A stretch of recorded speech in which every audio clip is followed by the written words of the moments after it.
I found the fake blood under our bathroom sink 3 weeks after my wife's alleged kidnapping. Rebecca had supposedly been taken from our driveway, leaving behind a torn blouse and what police assumed was her blood on the concrete. The insurance company was processing our life insurance claim. Friends were planning memorial services, and I was playing the devastated husband perfectly. But that bottle of theatrical blood changed everything. She'd orchestrated her own disappearance, stolen our life savings, and left me to grieve a death that never happened. The rage hit me like a punch to the chest. She had no idea I'd been 3 steps ahead the entire time. But how could I prove it before she vanished for good? My name is Taylor Grant. I'm a 42-year-old software consultant in Portland, Oregon, and for 8 years I thought I'd built something real with Rebecca, my wife, who managed client relations for a boutique marketing firm. We met at a networking event downtown. She was sharp, funny, and wore this burgundy dress that made her stand out from the usual crowd of suits and small talk. We married 2 years later, bought the home we'd poured ourselves into with the bay windows she loved, and the home office I needed for my consulting work. We renovated the kitchen together, spent weekends at farmers markets, and talked about maybe getting a dog someday. Our joint checking held $340,000 from years of careful saving, plus the investment accounts we'd built together. Rebecca handled most of our financial planning, said she had a better head for numbers than I did. The changes started small last spring. She started evening yoga, secretive calls, then pressed me on life insurance. We'd taken out a $500,000 policy when we bought the house. Standard stuff, the mortgage company required. But in June, she brought up increasing it to $750,000, said we should protect what we'd built together. Made sense. Our property values had gone up. My consulting business was doing well. Something in me sank each time she asked another question about our policy. Rebecca began mentioning feeling unsafe in our neighborhood, strange things, little comments about seeing unfamiliar cars parked on our street, hearing noises at night, wanting to upgrade our security system. She'd grown up in a small town, always felt Portland was too big, too unpredictable. But these concerns seemed new, more specific. She started talking about home invasions she'd read about online, couples targeted because they looked successful. She wanted motion sensors on all the windows, cameras for the front and back doors. I agreed to most of it, figured better safe than sorry. The insurance questions became more frequent, more detailed. Rebecca wanted to know exactly how the claims process worked, what documentation would be needed if something happened to one of us, how long payouts typically took. She framed it as being responsible, preparing for the worst, but something felt off about the way she asked, like she was taking notes. She researched different insurance companies, called agents to compare policies, suggested we switch to a company that promised faster claim processing. I went along with it. Rebecca was thorough about everything, always had been. Her evening walk started in August. Rebecca said she needed time to think, decompress from work stress. She'd leave around 7 p.m., walk the neighborhood for an hour or more. Sometimes she'd come back energized, other times quiet, distant. When I offered to join her, she said she needed the alone time to process her day. I understood. We all need space, but it struck me as odd that someone who claimed to feel unsafe would insist on walking alone after dark, especially when she'd spent months talking about upgrading our security. Looking back now, I can see she was building a timeline, creating a narrative that would make sense later. The scared wife, the security-conscious homeowner, the woman who'd been walking alone despite her fears. She'd been laying groundwork for months, establishing patterns that would seem natural to anyone investigating later. She pushed for the higher insurance coverage in July, started her evening walks in August, each piece positioned perfectly for what she had planned. October 15th, I came home from a client meeting expecting to see Rebecca getting ready for her usual walk. Instead, I found her car door hanging open like she'd been pulled out mid-step. Her black leather purse spilled across the concrete, wallet open, credit cards scattered toward the storm drain. I called her name, got out of my car slowly.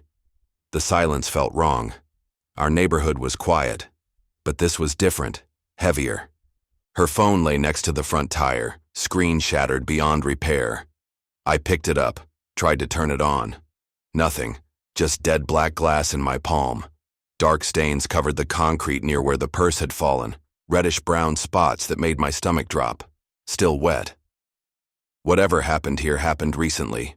I shouted Rebecca's name again, louder this time. Walked around the car looking for any sign of where she might have gone. The torn fabric caught my eye first, a piece of her blue cotton shirt hanging from the car's door handle, like someone had grabbed her and the material ripped. I found another piece near the mailbox with more blood. The staging was perfect, even down to her keys still in the ignition, engine off, but the radio still playing that classical station she always listened to. I called 911, my hands shaking as I tried to explain what I was seeing. The dispatcher asked if I was sure my wife hadn't just gone for a walk. I told her about the blood, the torn clothing, the destroyed phone. She said units were on the way, told me not to touch anything else, to wait by my car for the officers. The 8 minutes until they arrived felt like hours. I kept staring at those dark stains, trying to make sense of what could have happened in our quiet suburban driveway. Detective Sarah Martinez arrived with the first patrol car. She dusted for prints, snapped photos, and treated it as a targeted abduction, took photos of everything, interviewed me for over an hour, asked about Rebecca's routine, her work schedule, whether we'd been having problems. I told her about Rebecca's recent security concerns, her evening walks, the way she'd been more cautious lately. The detective nodded, said it fit the pattern of someone who'd been targeted, possibly watched. The investigation expanded quickly. Neighbors came out of their houses as more police cars arrived. Mrs. Patterson from across the street said she'd heard a car door slam around 6:30, but hadn't looked outside. Mr. Rodriguez, 2 houses down, mentioned seeing an unfamiliar white van parked on our street earlier that afternoon, but couldn't remember the license plate. Detective Martinez canvassed the block looking for security cameras, found 3 houses with systems that might have captured something. The blood was sent for analysis. Rebecca's photo distributed to local hospitals, emergency rooms, and media outlets. Within 6 hours, our story was on the evening news. The ransom call came on Friday evening, 48 hours after I'd found the scene. I was sitting in our living room with Detective Martinez, reviewing Rebecca's recent activities, when my phone rang. Unknown number. I answered on speaker, like the detective had instructed. A digitally altered voice spoke slowly, deliberately. "We have your wife. She's alive for now. You have 72 hours to gather $200,000 cash, small bills, no sequential numbers. We'll call with instructions." My heart pounded each time that voice came through. I asked to speak to Rebecca, to know she was okay.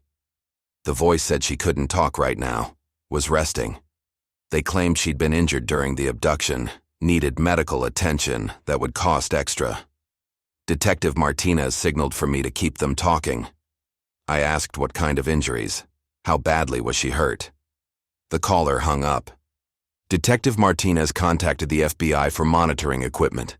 I spent the weekend liquidating our savings accounts, cashing in certificates of deposit, anything I could convert to cash quickly. I borrowed $50,000 against our home equity line, called my business partner about accessing our company funds. I was desperate, terrified, willing to pay anything to get Rebecca back safely. Monday morning brought another call, same altered voice, different demands. Now they wanted $250,000, said Rebecca's condition was worse, claimed she was asking for me, begging them to let her come home. I broke down crying, asked them, "Please just tell me she was alive." They promised to call back with specific instructions, but something about the way they spoke started nagging at me. The third ransom call came Tuesday afternoon while I was meeting with FBI agent Torres about the wire transfer setup. The altered voice delivered the usual threats, but then said something that made my blood freeze. "Rebecca is being such a trooper about this whole situation. My blood ran cold. Only Rebecca said, "Trooper," like that. She used it constantly when talking about people dealing with difficult situations, her coworkers going through divorces, her sister handling her custody battle, even me when I worked late on difficult projects. "You're being such a trooper," she'd say. It was distinctly hers, not something kidnappers would naturally use.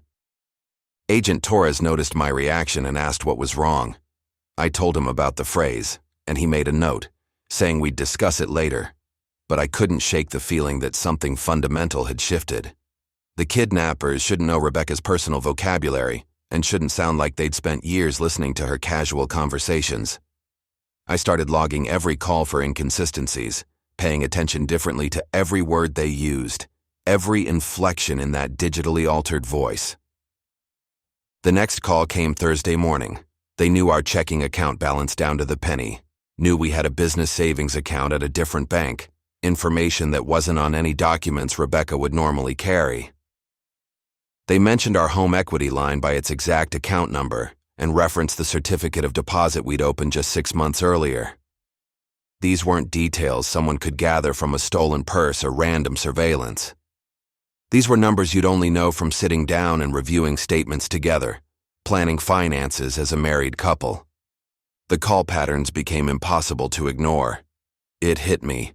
They always called when she was in her usual routine, exactly when Rebecca would normally be available if she was going about her regular schedule, never early morning or evening, never weekends.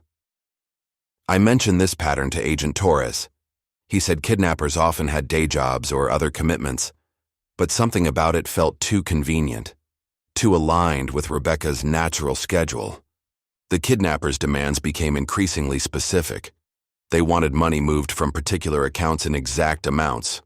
They knew our investment portfolio, asked about liquidating specific stocks they shouldn't have known we owned. They seemed less interested in getting paid quickly and more focused on systematically draining every asset we had built together. A normal kidnapping would demand immediate payment and release.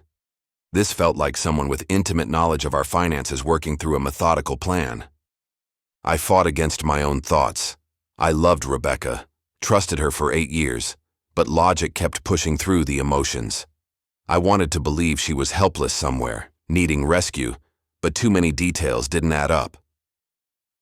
I found myself testing responses during calls, giving slightly different information about account balances to see if the kidnappers would catch discrepancies. They never did. They accepted whatever numbers I provided, like they had no way to verify them independently. Saturday afternoon, while Agent Torres was setting up monitoring equipment, I accessed our home computer to review recent activity. Rebecca had been researching kidnapping cases online, dozens of articles about ransom demands, insurance payouts, famous abduction cases that made national news. Her browser history showed searches for offshore banking, cryptocurrency transfers, even how long insurance companies typically took to process death benefits. I screenshotted everything and sent copies to a secure email account I'd created. The financial records revealed unauthorized login attempts on our accounts starting 3 weeks before Rebecca's disappearance. Someone had been trying to access our banking using her credentials, but from IP addresses that didn't match our home network or her work location. The attempt stopped abruptly on October 14th, the day before she vanished, like whoever was making them no longer needed remote access because they had the information they wanted. I decided to test my growing suspicions during the next ransom call. I told them Rebecca had a trust fund from her grandmother worth $100,000. Completely false. Rebecca's grandmother had died years ago and left her nothing but memories. If these were real kidnappers holding my wife, they'd have no way to verify this information. If it was Rebecca orchestrating this, she'd know immediately it was a lie. I waited to see what would happen next. That call was all the proof I needed, but I had to keep playing the devastated husband while building my real case against her. I started my investigation that afternoon while the FBI monitored our phones. I accessed our joint accounts through the online portal and began reviewing 3 months of transaction history. What I found made my hands shake. Over 3 months, she siphoned tens of thousands in under-limit withdrawals, always while I was away for work or meetings that kept me away from home for hours. The pattern was careful, deliberate, designed to avoid detection. The withdrawals totaled $47,000 over 12 weeks.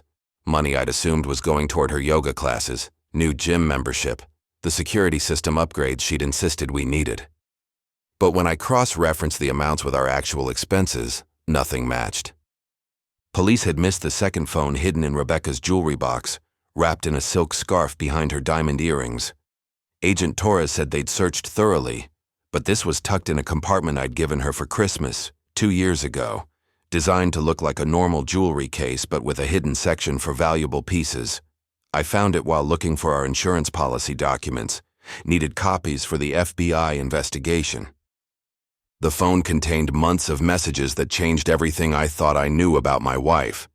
The conversations went back 6 months, detailed planning sessions about timing, logistics, how to make the kidnapping look convincing. Someone named Marcus had experience with financial fraud, knew how to set up offshore accounts, create untraceable communication channels. He'd provided the theatrical blood, the digital voice alteration software, even coached Rebecca on what to say during ransom calls. I traced where the ransom money was supposed to go. I used my software development background to research the bank routing numbers the kidnappers provided. The money trail led through shell companies abroad. Classic con artistry. Whoever set this up had been planning for months, creating the infrastructure to move and hide large amounts of money. The sophistication level was way beyond what random kidnappers would arrange. Reading those messages felt like discovering I'd been married to a stranger for years. Rebecca discussed our daily routines, my work schedule, when I'd be out of town. She'd photographed important documents, our insurance policies, bank statements, even my passport and social security card. Marcus had copies of everything needed to potentially steal my identity after they disappeared with our money. The level of betrayal was staggering. The life insurance timing became crystal clear. Reviewing the messages, Rebecca had increased our policy to $750,000 in July, the same month she started withdrawing money, and Marcus opened the offshore accounts. The plan was never just kidnapping and ransom. They intended to fake Rebecca's death after collecting the initial payments, claim the life insurance money, and disappear together to a country without extradition treaties. Marcus had already secured fake passports for both of them. I documented everything, screenshots of every message, copies of all financial records, a detailed timeline of Rebecca's activities. I created encrypted backup files, stored them in multiple locations, while continuing to play the desperate husband role for everyone watching. I made the ransom payments. FBI agents transferred money exactly as the kidnappers demanded, maintained the illusion that their plan was working perfectly. Agent Torres noticed my behavior changing and asked if I was holding up okay under the stress. I told him I was focused on getting Rebecca back alive, whatever it took. He said that was normal husband behavior. But I could see him watching me more carefully, wondering if I knew something I wasn't sharing. The truth was, I knew everything. But letting Rebecca think she was winning would give me something much more valuable than money. What I didn't realize yet was how deep this betrayal actually went, or how long Rebecca had been planning to destroy my life completely. The text messages between Rebecca and Marcus went back 14 months. Their first exchange was casual flirting after they met at some marketing conference in Seattle. But by month 3, the conversations had turned serious. Marcus was a repeat insurance fraudster, arrested twice for staged injuries. He wasn't just some random guy Rebecca had fallen for. He was a professional con artist who'd been planning this type of operation for months before Rebecca even entered the picture. Marcus had walked Rebecca through every detail of their plan, like he was teaching a masterclass in financial crime. Their messages contained step-by-step instructions for staging the kidnapping scene. Where to buy theatrical blood, how to tear clothing convincingly, which security cameras to avoid in our neighborhood. He'd even provided her with a burner phone programmed with voice alteration software and scripts for what to say during ransom calls. The level of preparation was staggering. Their escape plan involved disappearing to Costa Rica, where Marcus had connections from previous schemes. Rebecca would become Maria Santos. He'd be Carlos Mendez. They had new social security numbers, birth certificates. The $750,000 life insurance policy, plus our $340,000 in savings, would fund their new life together. Marcus promised Rebecca they could live comfortably for decades on the money they'd steal from me. Reading deeper into their messages, I discovered something that made me physically sick. Rebecca had been slowly poisoning me for 3 months. The fatigue, headaches, occasional nausea I'd attributed to work stress. I thought it was stress until my test came back for arsenic. Rebecca had been mixing small amounts into my coffee each morning. Marcus had suggested this approach, said it would make my eventual death look natural, maybe a heart attack or stroke that wouldn't trigger an extensive investigation. The insurance company would pay out quickly if my death seemed medically explainable. The fake documents were incredibly sophisticated. Marcus had connections with identity forgers who specialized in creating complete background histories for people wanting to disappear. Rebecca's new identity included college transcripts, employment history, even credit reports that would pass casual inspection. They'd planned to wait 6 months after collecting the insurance money before leaving the country, giving enough time for the investigation to close and suspicion to fade. Their intimate messages revealed the depth of Rebecca's deception. She'd been faking affection for me while planning my death, discussing our daily conversations with Marcus like they were research for her performance. She mocked my trust, called me pathetically naive, and laughed about how easy I was to manipulate. Marcus encouraged her, saying marks like me deserved what was coming to them because we were too stupid to protect ourselves. The woman I'd loved for 8 years had been studying me like a lab rat preparing for dissection. The timeline showed Rebecca's behavior changes weren't gradual shifts, but calculated performance art. Her new fitness routine was preparation for the physical demands of staging her own kidnapping. The security concerns were setting up justification for why someone would target us. Her evening walks were reconnaissance missions, checking escape routes and testing how long she could be gone without me getting suspicious. Every conversation about our insurance policies was intelligence gathering for Marcus. Marcus had coached Rebecca on emotional manipulation, teaching her which phrases would make me most compliant during ransom negotiations. They'd practiced her victim voice, the desperate pleas that would make me liquidate everything faster. Marcus even provided psychological profiles of typical kidnapping victims, explaining how to exploit my protective instincts against me. Rebecca had become an expert at pushing my emotional buttons while counting the money she'd steal from my corpse. I closed the hidden phone, sat in our bedroom surrounded by 8 years of shared memories that now felt like elaborate stage props. Rebecca had never loved me. I'd been a mark from the beginning, a target selected for my financial assets and trusting nature. But reading those messages also crystallized my resolve. Rebecca wanted to play games with a professional. She had no idea I'd been building my own plan since the moment I found that bottle of fake blood.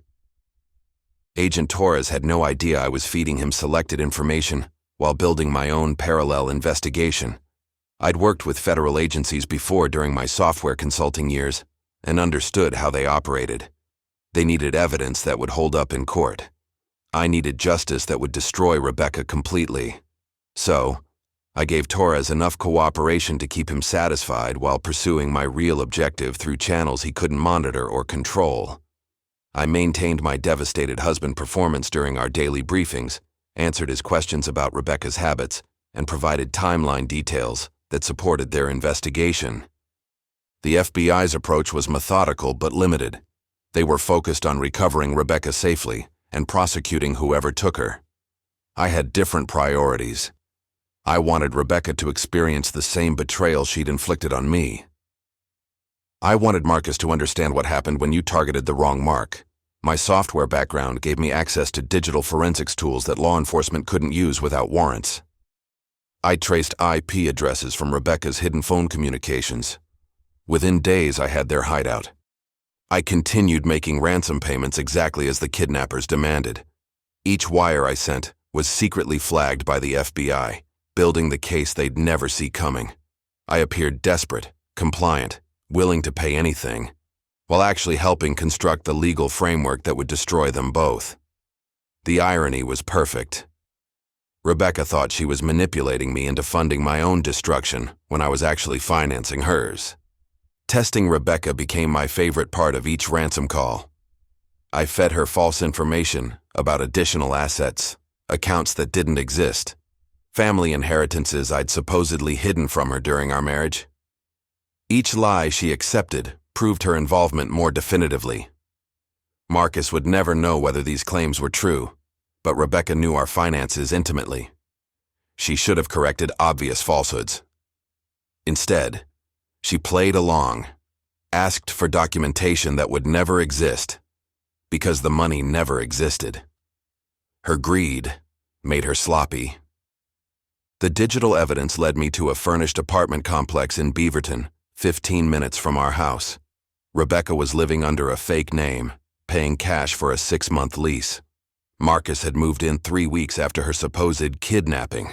They'd been shopping together at local grocery stores, using prepaid cards to avoid creating transaction records. I found their location through traffic camera footage and facial recognition software that Marcus didn't know existed. Rebecca thought she'd vanished completely when she was actually leaving digital breadcrumbs everywhere. I spent 2 weeks documenting their daily routines. Rebecca left the apartment every Tuesday and Friday afternoons, always alone, always carrying a different phone, the one she used to call me with ransom demands. Marcus handled most errands, stayed inside during daylight hours, only emerging after dark, probably paranoid about being recognized from his previous fraud cases. They maintained separate vehicles, parked in different lots, like amateur criminals who'd watched too many movies about how to disappear. Agent Torres noticed my improved mood during our meetings, asked if I was finding ways to cope with the stress. His surprise at my composure was obvious, but I told him I was focused on the future, planning how to rebuild once Rebecca came home safely. He seemed satisfied with that explanation, said trauma responses varied widely. Some people shut down, others became hyper-organized. I was definitely hyper-organized, but not about trauma recovery, about orchestrating Rebecca's complete destruction. Rebecca had been photographing documents throughout our marriage. I found evidence on our shared cloud storage account, pictures of insurance policies, bank statements, even my passport and social security information. She'd been building Marcus a complete dossier of our assets for months before staging her kidnapping. The timestamps showed systematic intelligence gathering, not spontaneous crime. They'd planned to take everything, then disappear, leaving me dead from arsenic poisoning that would look like natural causes. The FBI was preparing to move against the offshore accounts, traced back to Rebecca and Marcus, but I decided I wanted something more personal than watching them get arrested from a distance. I wanted to look Rebecca in the eyes when she realized her perfect plan had fallen apart. I wanted her to understand that the man she'd dismissed as pathetically naive had been studying her just as carefully as she'd been studying me. Friday morning, I drove to their apartment complex, knowing Rebecca would be alone. Marcus had left an hour earlier, following his established pattern. I walked up to apartment 2B, knocked 3 times, and waited for my wife to answer the door. The apartment smelled like new carpet and fear. Rebecca's face went white when she saw me standing there, holding her hidden phone with all the text messages displayed on the screen. For a few seconds, neither of us spoke. She looked at the phone, then at my face, then back at the phone, like she was trying to process how her perfectly planned deception had unraveled. I stepped into the apartment without waiting for an invitation. The space was small, furnished with generic rental furniture. Rebecca had been living here for 3 weeks, pretending to be kidnapped, while texting me ransom demands from this couch. I could see Marcus's belongings scattered around, men's clothing on the bedroom floor, his laptop open on the kitchen counter, displaying banking websites where my money had been transferred.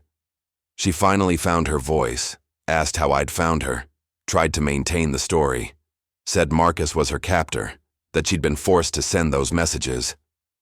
I showed her the screenshots of their romantic exchanges, the detailed planning sessions where they discussed poisoning me with arsenic, killing me for insurance money, escaping to Costa Rica with new identities.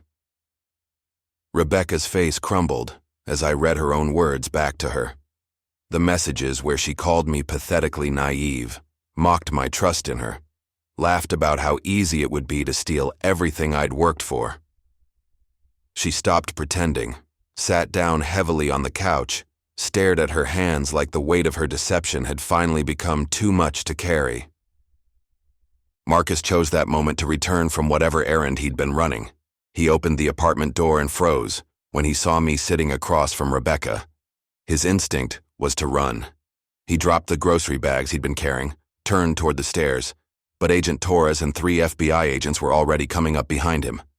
Marcus tried to push past them, made it 2 steps before they tackled him to the ground. His fake confidence evaporated as they cuffed him, read him his rights, and started listing the federal charges: conspiracy, money laundering, fraud, identity theft, enough to put him away for decades. Rebecca made one last desperate attempt to manipulate my emotions, started crying, said she'd been confused, lonely, that Marcus had taken advantage of her vulnerability, convinced her our marriage was failing anyway. She claimed the poisoning wasn't real, just something Marcus had talked about but never actually done. Tried to convince me that deep down she still loved me, that we could work through this together if I just didn't press charges. Her performance was flawless, tears streaming down her face, voice breaking at exactly the right moments. If I hadn't read those text messages, I might have believed her. Agent Torres later told me they'd recovered $180,000 in cash and fake passports from multiple locations. The scope of their preparation was staggering. Watching Rebecca get arrested broke something inside me that I hadn't expected. She looked so small, sitting in the back of that FBI vehicle, hands cuffed behind her back, staring at me through the window like she was trying to understand how the husband she'd manipulated for years had outsmarted her completely. In that moment, I mourned not just her capture, but the wife I never really had. I felt relief that the nightmare was over, but also grief for the 8 years I'd spent loving someone who'd never existed. The legal proceedings took 18 months. Rebecca eventually accepted a plea bargain, testifying against Marcus in exchange for a reduced sentence. She got 12 years, he got 25. The federal investigation revealed they'd targeted at least 6 other men over the past decade, stealing hundreds of thousands in insurance payouts and liquidated assets. Marcus was a career criminal. Rebecca was his most successful student. They'd been planning to retire after my case, disappear permanently with enough money to live comfortably for the rest of their lives. The experience taught me that trust isn't something you give, it's something you verify, that love without evidence is just wishful thinking, and that the people closest to you are often the ones best positioned to destroy you completely. But it also showed me that careful preparation beats elaborate deception every time. Rebecca thought she was playing chess when I'd been playing a completely different game. I left that house behind. I couldn't bear the memories of 8 years spent loving someone who'd been planning my destruction from the beginning. I moved to a smaller place downtown and started over, with furniture that held no memories of her deception. The process of rebuilding taught me something valuable about resilience, about choosing what deserves space in your life going forward. The warning signs were obvious looking back: sudden interest in insurance policies, secretive financial conversations, behavioral changes that seemed minor at the time. But your instincts know when something feels wrong, even when your heart wants to ignore the evidence. If something about your partner's story feels off, trust that feeling. Sometimes it's your only warning. Justice prevailed in the end, and I found peace knowing that careful investigation beats elaborate deception every time.